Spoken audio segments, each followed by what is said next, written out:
Prepare to be captivated by the business story of the week, hosted by me, Shaheen Shan. Join us on a journey through the twists and turns of entrepreneurial triumphs and setbacks. Immerse yourself in the narrative and witness the magic that turns dreams into reality. This is Business Story of the Week. And welcome back, folks. Welcome back to Business Story of the Week. I am your host, Joshua. And have you ever felt like there was a missing piece in your life, your career, your journey? Well, our guest today does exactly that. She allows her constituents and individuals feel like this is it. This is the missing piece. Today we have our guest, Nina Sossamon-Pogue. She is a sought after speaker today, a two-time best-selling author, and a podcast host with a journey that defies the ordinary. From joining the USA Gymnastics, leaving home at 30 years old, to gracing the magazine's covers alongside her teammate Mary Lou Retton, her career took a turn after a career-ending injury, however, which was a catalyst to her leading to becoming an Emmy Award winning journalist. Her transformative life allowed her to transition into a corporate industry, leveraging her extensive experience in marketing, communications, to becoming a trusted advisor for organizations seeking to refine their narrative and attract investors. Today, Nina continues to embody the essence of resilience and empowerment. And today, she's going to share to us her story, her journey, and her wisdom. Nina, I am loving the lights. Thank you for coming on here. How are you doing?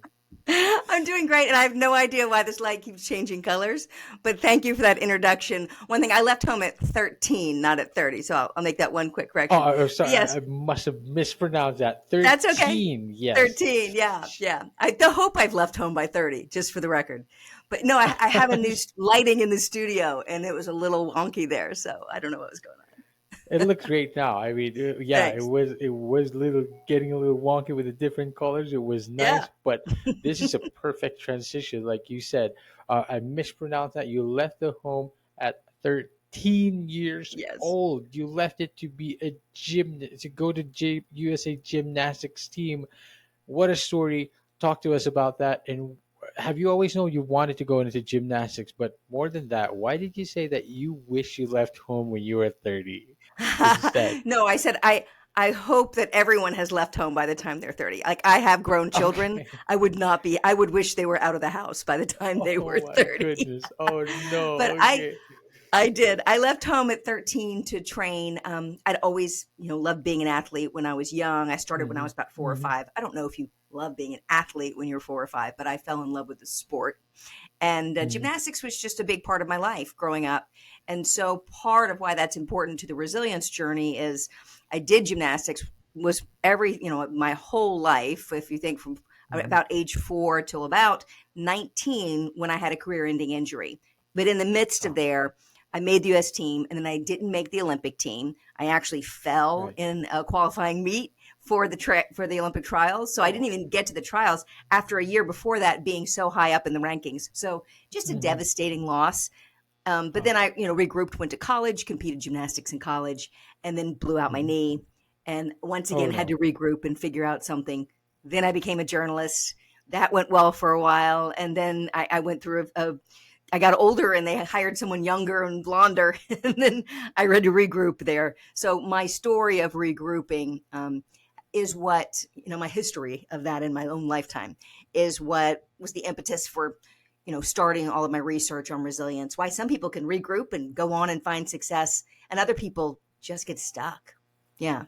I mean that truly is quite the story. I mean, height of your career, very promising early gymnastics career that would have gone on to, worldwide acclaim, but then, oh goodness, it must be devastating. It must have felt devastating early on, and but like you said, you kept regrouping, you kept gathering yourself, you kept putting yourself out there again, and you kept trying. And this does, if this does not embody resilience, I don't know what does.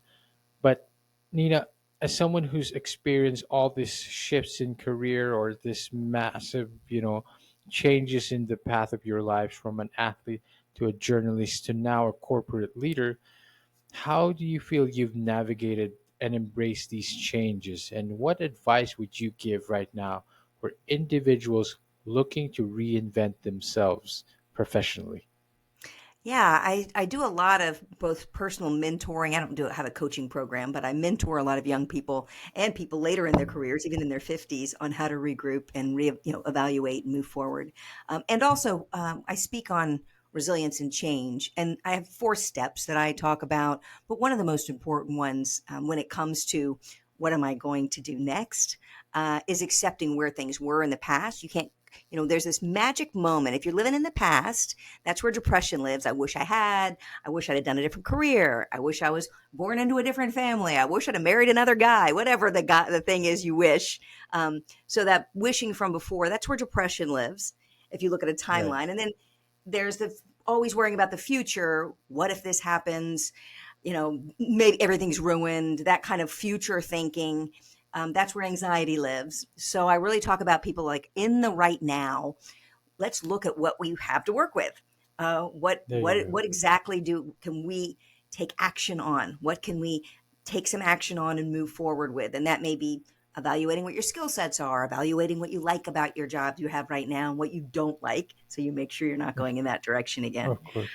But in the right now. So a big part of it is putting it on a timeline, not getting Hmm. stuck in the how did I get here, not getting stuck in the future, what if it doesn't all work out, but looking at what you Yes. can do right now. What do you like? What are you good at? What is hiring? It's a little bit of that There ikigai if you you're go. talking about that part. Like, what are your passions and skills? What does the market need right now? And let's find a mashup of those. So when you do move forward, you'll have some success. And that's quite the specific kind of advice that we are looking for on this show all the time. And you put it very well. Just looking at your skill set, looking at where you're good at, and trying to navigate through that transition can always be terrifying. Talk to us a little bit about the mindset that goes behind that, because it is quite terrifying, Nina. And also, like, having to get, you said, like, not dwelling on the what ifs, right? It's also difficult to be like, man, you had a promising early career, blew out your knee, and you could have always been like, what if I didn't do that? What if I didn't blow out? What if I didn't, what could have happened and all that? What is a kind of mindset that needs to be applied in order to move past these kinds of shifts in your, not just in your career, but also in your personal life? Yeah, there's a couple of pieces to it. When something big happens, so say you get Uh-huh. fired or something, or your company Right. goes under. I mean, if you're in that kind of situation and you're saying the Hmm. what now moments, because we all have those, whether it's going through a divorce or whether it's your, Of course. Yes. you worked really hard for a promotion and you don't get it. Like it is a thing Hmm. that you were working towards and it doesn't happen. You go, what now? And part of that, something happens, is going through weirdly the stages of grief. This, wait a minute, this isn't happening. Oh, I'm in denial for a little bit. And then you Yes. bargain. Well, what if I just Yes. work harder or do this thing? I just stay here, Yes. and then you get to this acceptance piece. So the most Right. important thing is getting to that acceptance piece quickly and going, okay, this is Right. where I am. Hmm. That's the mindset. I'm right here.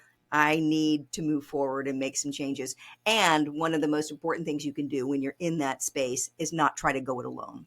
The people There around you you is go. really important. People who have big Hmm. success or go through difficult times or even stand up new businesses. If you're an entrepreneur, you definitely want to bring in other people. And maybe not a lot of people, but you want to bring in somebody. Somebody sees it differently. Somebody's gone down that path before. Someone can give you some Hmm. advice. So I'm real big on, I'm not real big on, it is a fact that people who have big success don't go it alone. So I'm real big on find the people that you can trust to share your ideas with, and then move forward. And in that same category of people, Hmm. be careful who you don't let, who you do let into Of your course. world, because there's so many influencers now. Literally, influencers is a thing that people are online. Literally. Uh-huh. Hmm. So many people on social media and so many, even on this podcast, there's so many people that can influence you. So be careful what you listen to, and Yes. who Yes. you let into your world. because they Hmm. will influence that decision. Some will be good, some may not be good. So Of you got to course. vet those people. But that people part's really important. Get to acceptance, pull in the right people. That is beautiful, and I love that how you said that. First, get to acceptance, which is a very difficult process, especially when it comes to any grieving process. I mean, we not only grieve the loss of people, but we also grieve the loss of opportunities, the loss of Mhm. relationships. We grieve all of that, and it's important to get to that stage because but more importantly, which I love, that your second point is that support system, right? Because we are Yeah. only just as successful as the people that we surround ourselves with, the support system that we put around ourselves with, but at the same time, being careful who we surround ourselves with. Nina, that's such a great advice, and I love that you've shared this today. Is there anyone in particular that you've gone through very you've gone to different chapters of your life, and I understand that, oh, this is the title of your book. Your title is entitled "This Is Not the End: Strategies to Get Through the Worst Chapters of Your Life." Yep. It delves into resilience and overcoming adversity. Can you share a bit about the inspiration behind the book, one powerful takeaway, and is there anyone that stands out as your support system throughout this whole journey? Well, that's a lot. That's a lot to unpack. That question. Let me start with the book is more about a personal journey. It's for people who are going through very difficult times. I went through a traumatic Yes. experience that I had to move Hmm. forward through, and one of those where I wasn't sure I wanted my timeline to go on. I really was in a very Right. difficult place. Right. So, um, part of that message and the learning that I pass along without having to dig into that whole story is your ability to pull in these right people. So obviously I had a therapist because I was in a tough mental health space. And then one of the people that's been through me through this journey for the last 20 years anyway, not when I was younger, but is my husband. So he has a chapter in the Hmm. book. I said, if you want to Hmm. deal with somebody who's going through a tough time, he talks about how you can help someone through a tough time from his vantage point, Wow. which I think is Wow. really helpful to not just have my vantage point of how I got through this, the right people, creating a script, getting all the different pieces and parts in motion. There's 7 different steps Yes. that I go through in the book, but I also gave Hmm. him some space to go. And if you're dealing with someone who's in the middle of I don't like to use the word crazy, but in the middle of the like mental struggle, here's Yes. some Yes. tips to help you survive it and to help you help that Wow. person. Yeah.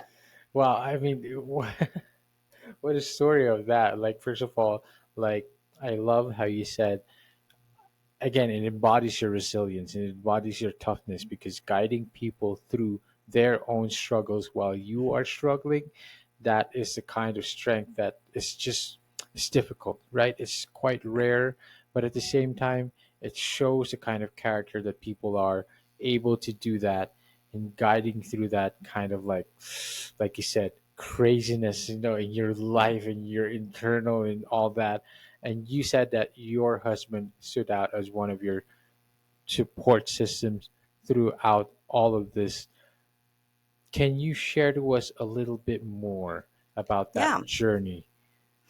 Yeah, so I'm married, very scandalous. I married the weatherman. Didn't realize that later in my life, but then he had a psychology degree. Who knew I needed a psychology degree? Of course. Of But course.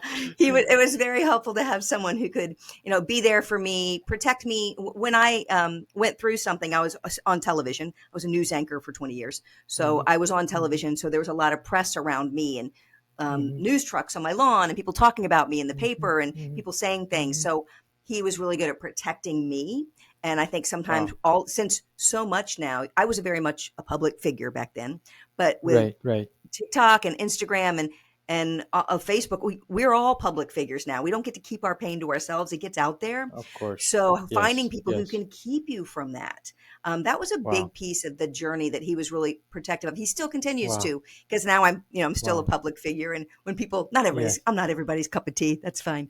But when people don't, like me or people say negative things, and back Hmm. then when people Hmm. were questioning, what I was doing, to have somebody in your corner to keep you Hmm. from that and Hmm. to remind you who you are and your values and who you are deep in your heart and your soul and Yes. your values and kind of Yes. keep that at bay a little bit. So that was a Yes. big part of the journey that he was on with me. And I'm by I'm not by no means have all of the answers, but when I wrote the book, I was 15 years out from that experience. Yeah. And when I have, you mentioned I have my podcast. My podcast is This Seriously Sucks, the right podcast when life goes seriously wrong. And everyone on that podcast, like me, is at least 10 years past whatever tough time they've been through, because My I'm big goodness. into you to speak from your scars, not your wounds. Wow. Healing, and as you mentioned, grief, Wow. you go all over. You don't just get better in 2 years or five. You're like, it takes a chunk of lifetime to really come out on the other Wow. side of something big. So I'm big into what's wait, because sometimes people want to be on my show. I'm like, yeah, you're 2 years out of this. You still got some work to do. So there's something about time, and how our brains and Yes. we learn and we continue Yes. to learn. And it is really interesting, but that concept of speaking from your scars and not your That's wounds is true. really big. So I was 15 years past that trauma before I even wrote that book. That is, wow, what a story. I'm glad I asked that question because, first off, you are truly a distinguished figure recognized by the state of South Carolina. So, no doubt in there for anyone who is questioning that. But at the same time, I love that I asked that question because you got to tell this story about you being protected from all this attention, from all this media, and doing that for such a long time and having that support system, because now you got to tell us like to speak from your scars and not your wounds. That's beautiful. I love it. It feels relevant to me right now, and to everyone who's gotten through, or going through a lot in their life journey, their career, and to our audience and listeners as well. It's quite the inspiration and remarkable that you've gone through all these transitions, Nina. Today, you are a corporate leader. You inspire organizations. You inspire company, so to speak. You've navigated, this expertise includes navigating a company through an IPO process, which is also remarkable in itself. Talk to us a little bit about the key strategies that you found that was effective in refining the company's narrative, attracting their investors. But more than that, especially in the tech industry, how did you find ways to stand out telling Well, their stories? one of the things, in tech, to go from TV to tech was a big jump for me. I had to learn very quickly. I didn't know SaaS Right. platforms. I didn't know cloud-based computing. I didn't know, and that was all very new back then. So I had to Hmm. learn very quickly. But I found myself, because I was a good communicator, because I'd been in a communication space and I'd been a news anchor and been Yes. reporting and telling people stories for so many Yes. years. Yes. I was Hmm. able to tell the story of the company really well and help other people tell their own stories, whether it was the chief technology officer explaining who he was and how he fit into the story, or our chief Hmm. financial officer Hmm. or our CEO talking about how they all came together and created this, magical, platform. Um, and so what I have found when I work with companies is it's less about me knowing so much about the technology and their core functionality and all of that, and more about um, how it changes people's lives, how they see the Yes. future, how they got to where they Yes. are, and the Of opportunity, course. especially when it comes to investors. What is the big green Uh-huh. pasture out there? What is the opportunity they're looking at? And Yes. Of usually, when you course. have people go and do investment, go for an S round of funding or something, they'll maybe Yes. um, talk about how much they've done so far. I'm really Yes. big into talking about the now what's.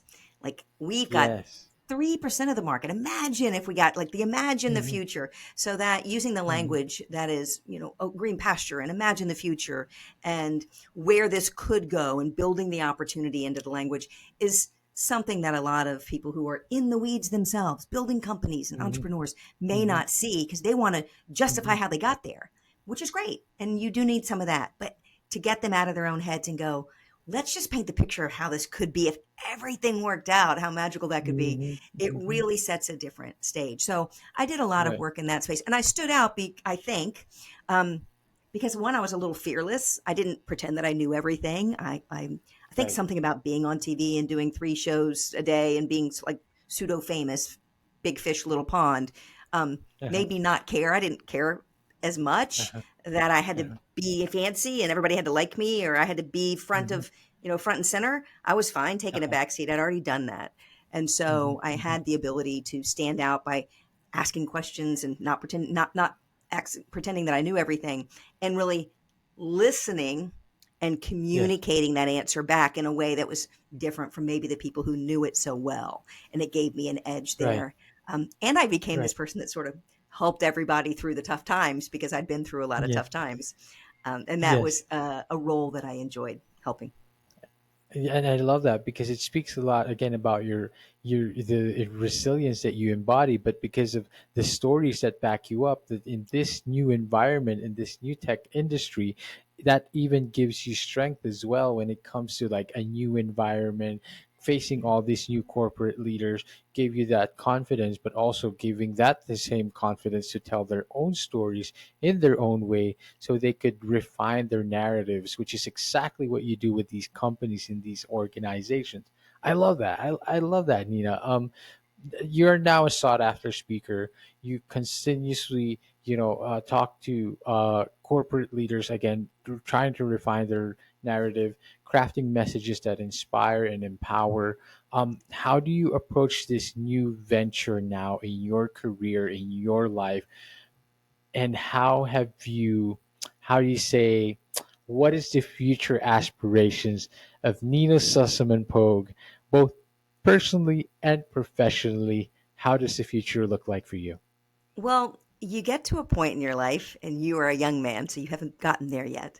But you do get to a point in your life where you've set a lot of big goals and you've made Hmm. them. And so you set a Hmm. goal and you make them, then you set another one. And if you are a high achiever, which I'm guessing you are because you're up early and doing this and working hard, um, Hmm. you will continue to set new goals and continue to do more and more and not be Yes. satisfied with the status quo. You're going to want Right. more. You're going to want to do more. You're going to want to be more Uh-huh. successful.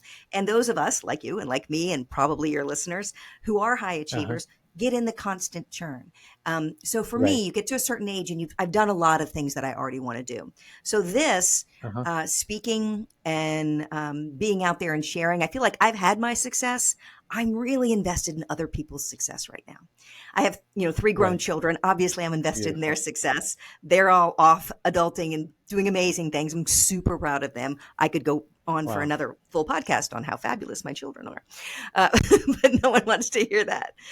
But I really am invested in helping others either through tough times that they're going through or reimagining their careers. Right. Just this week, I spoke at a conference, and it was in an industry that's changing. It's a data. They're dealing with ridiculous amounts of data, and it's changing Hmm. very quickly. Just the amount of new information and the amount of transformation and innovation in the data space. So to be able to step in a room of 300 people who are all getting ready to go to a conference about all the changes and go, hey, Yes. hey, hey, yes, there's a lot of changes, but you're wired for this. Let me show you that you can handle this change. And let me show you how you can handle this change. And then to see their Wow. faces change and know that I've made a difference to Yes. that conference, to that little piece of the industry. I really Uh-huh. enjoy that. That's my future. I want to keep doing that. I think I'll write a third book. My first book's kind of heavy, kind of Wow. serious. So my second book, I don't like that much. I don't talk about it. I wrote it really quickly. Um, it's it's hard to write a short book.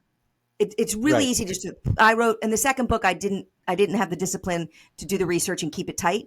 I feel like I was too Right. wordy, so I may Right. rewrite that. Hmm. But I think there's a third book in me that's more inspirational and fun, more like what Right. I do from the stages. So there's probably a third book in me, and I'm going to continue to speak and write. And I love the folks who follow me on social media, and I try to put out inspiration and good vibes into the world daily, so people are Beautiful. you know who need that to keep going. I say motivation is is different than inspiration. Motivation is like a shower. We need it all the Hmm. time.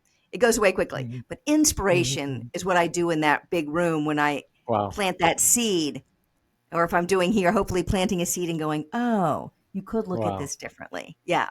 So that's what I Wow. plan to continue to do. I think this next chapter of my life, now that my kids are grown and gone, and Uh-huh. I'm in a space financially and I hope that I have some wisdom to share. I hope I have the opportunity Wow. just to share that wisdom broadly.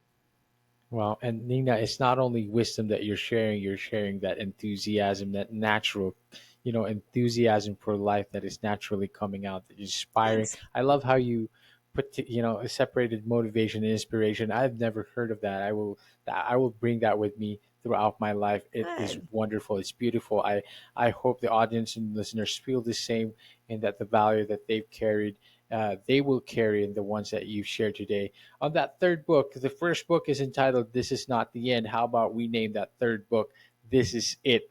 Like you always do, like you do your little line on your speech. I mean, that's just a suggestion, Nina. I think it's So fun. beautiful. I think truly what you're doing is, embodies that resilience and funness as well. I do not want to forget saying the word fun, because it's been fun. It's been a great time. It's been a great interview with you, Nina. Like you said, you love messaging, people messaging you on social media out there. Let us know how we can connect with you. Where can we find you?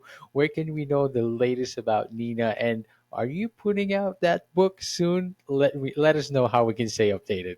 Oh, well, you can get if you're going through a tough time, you can get my first book anywhere where books are sold, on Amazon or any Hmm. bookstore. It's called This Is Not the End. And so Hmm. easy to find out there. I do encourage you, if you're going through a tough time, to go there. The third book, actually, it's going to have this concept of recalculating route, like a GPS.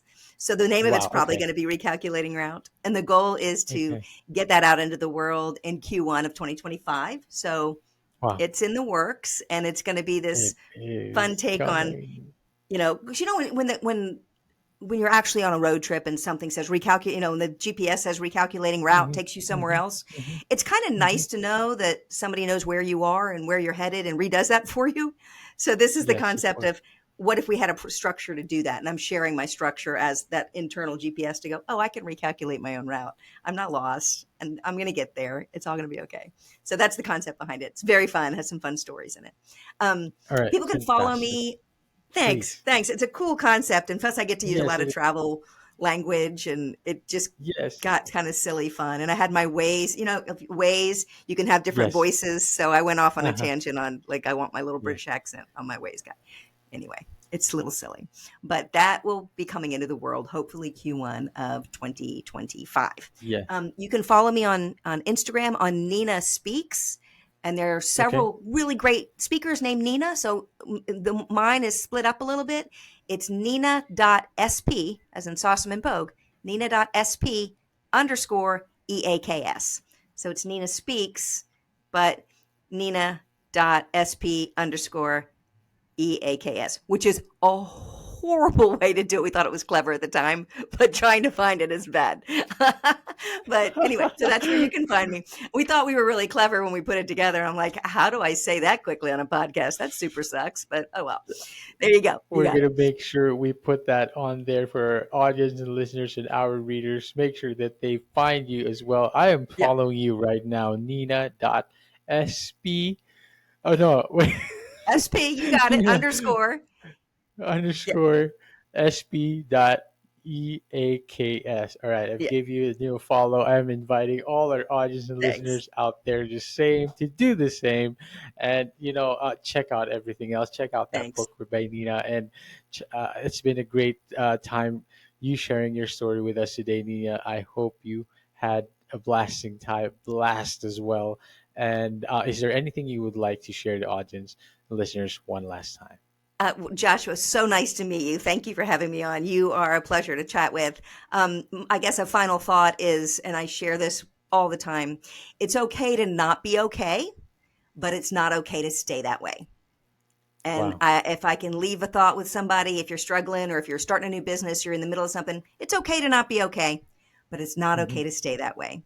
And hopefully I've given you some Beautiful. ideas today to get you to move forward and out of the funk that you might be in. So thank you so Wow. much for having me. This is such a pleasure, and you're a delight, and good luck to you as well. Thanks for having me on.